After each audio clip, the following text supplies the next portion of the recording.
Discovery of radio activity की शुरुआत कहाँ से हुई? देखिए, एक साइंटिस्ट थे जिनका नाम था रोन्टजन। तो ये जो रोन्टजन नाम के साइंटिस्ट थे, इन्होंने 1895 में एक्स रेज को डिस्कवर किया था। इन्होंने देखा कि कैथोड रेज को यदि किसी हैवी मेटल पर डाला जाता है तो वो एक रेज को कॉज करती है। कैथोड रेज को यदि किसी हैवी मेटल पर डाला जाता है तो वो किसी रेज को कॉज करती है। तो उस रेज को उन्होंने एक्स नाम दे दिया। उन्हें कुछ पता नहीं था, इसलिए उन्होंने इसका नाम एक्स।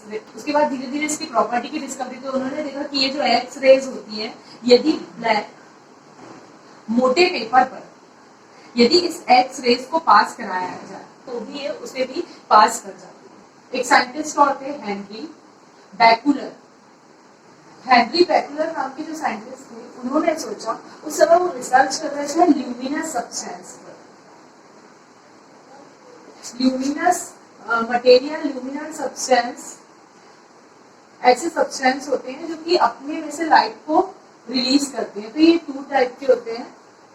फर्स्ट, एक को हम बोलते हैं फ्लूरोसेंस, फ्लूरोसेंट, और एक को बोलते हैं फॉस्फोरेंट।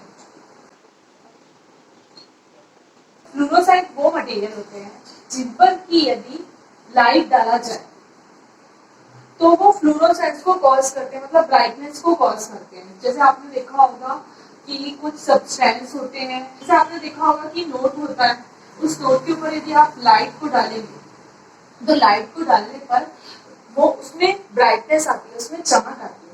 वैसे ही जो फॉस्फोरेंट है,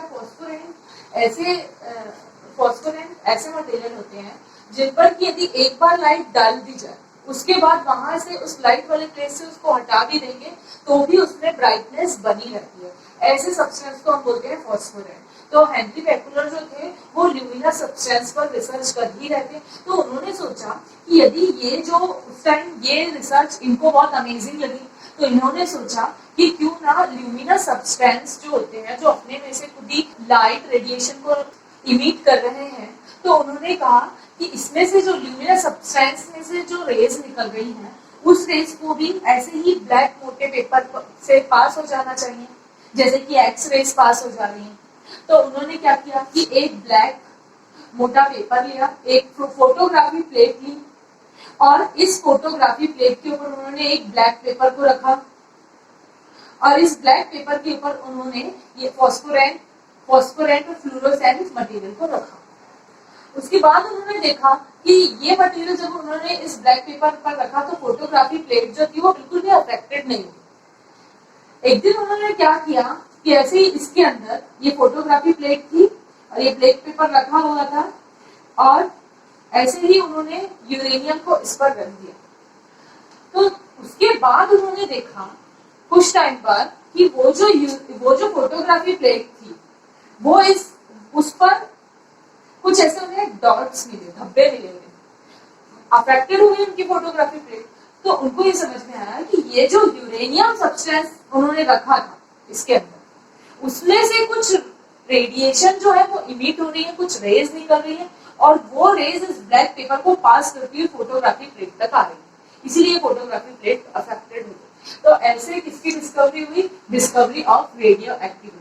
एटॉमिक नंबर आप पीरियोडिक टेबल में देखेंगे कि नीचे जितने भी एलिमेंट्स दिए हुए हैं, एफ ब्लॉक एलिमेंट्स, और कुछ एफ ब्लॉक एलिमेंट्स तो सारे ही, और कुछ डी ब्लॉक एलिमेंट जो है, एटॉमिक नंबर 80 के अबव आप एलिमेंट को देखेंगे तो आप उनको क्या बोलते हैं? आप उनको बोलते हैं रेडियो एक्टिव एलिमेंट, या फिर ट्रांस यूरेनियम एलिमेंट भी उनको बोलते हैं। तो वो जो एलिमेंट है, तो ये जो एलिमेंट होते हैं रेडियो एक्टिव एलिमेंट, ऐसे एलिमेंट या ऐसे कंपाउंड जो अपने में से क्या करते हैं, अपने में से खुद ही रेडिएशन को, जैसे यूरेनियम रखा है, ये एक रेडियो एक्टिव एलिमेंट है, ये अपने में से खुद ही रेडिएशन को निकाल कर रखता है। तो इसको क्या बोलते हैं? रेडियो एक्टिव एलिमेंट बोलते हैं, एलिमेंट। और ये जो प्रोसेस को रेडियो एक्टिविटी बोलते हैं, इस रेडिएशन का निकलना ही क्या कहलाता है? Radio activity. इसके बाद हम देखते हैं रेडियो एक्टिव रेज को। तो रेडियो एक्टिव रेज 3 टाइप्स की होती हैं, जिनको हम बोलते हैं alpha, beta and gamma rays. Radio active element ऐसे एलिमेंट होते हैं जो ऑटोमेटिक बिना किसी इफेक्ट के खुद ही किसको रेज को अपने में से इमिट करते रहते हैं। तो इसीलिए इसको क्या होता है, रेडियो एक्टिव डिके भी बोलते हैं। देखिए यहाँ पर अल्फा रेज क्या होती है, अल्फा रेज को हम हीलियम भी बोलते हैं। अल्फा रेज को हम हीलियम क्यों बोलते हैं, क्योंकि जैसे जिस भी एलिमेंट में से अल्फा रेज निकलती है उसके एटॉमिक नंबर में 2 की कमी आती है और उसके एटॉमिक मास में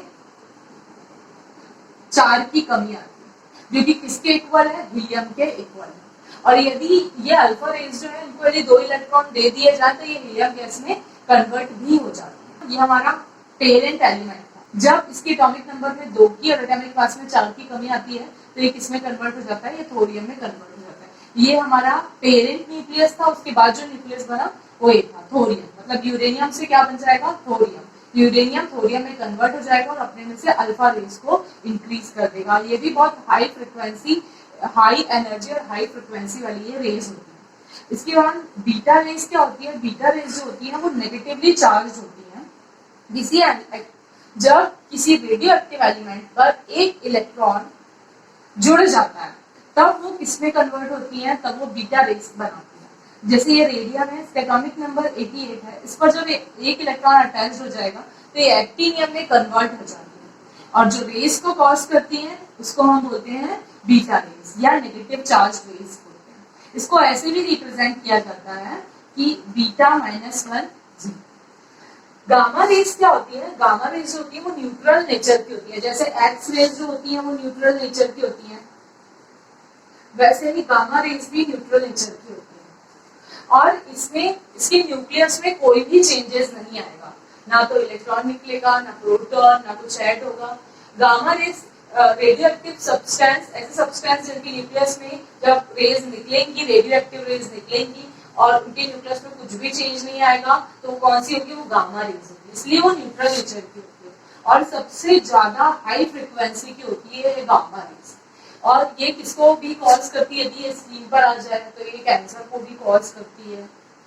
रेडियो एक्टिव ये जो गामा रेज होती है, ये पता है इनमें ये जो अल्फा रेज है, अल्फा बीटा गामा तीनों में पेनिट्रेशन पावर होता है, लेकिन अल्फा रेज का पेनिट्रेशन पावर सबसे कम होता है। अल्फा रेज का पेनिट्रेशन पावर जितना होता है उससे 100 टाइम्स ज्यादा किसका होता है, इस बीटा रेज का पेनिट्रेशन पावर होता है। और इसका 1000 मतलब इस अल्फा पार्टिकल का 1000 टाइम ज्यादा पेनिट्रेशन पावर किसमें होता है, गामा रेज में होता है।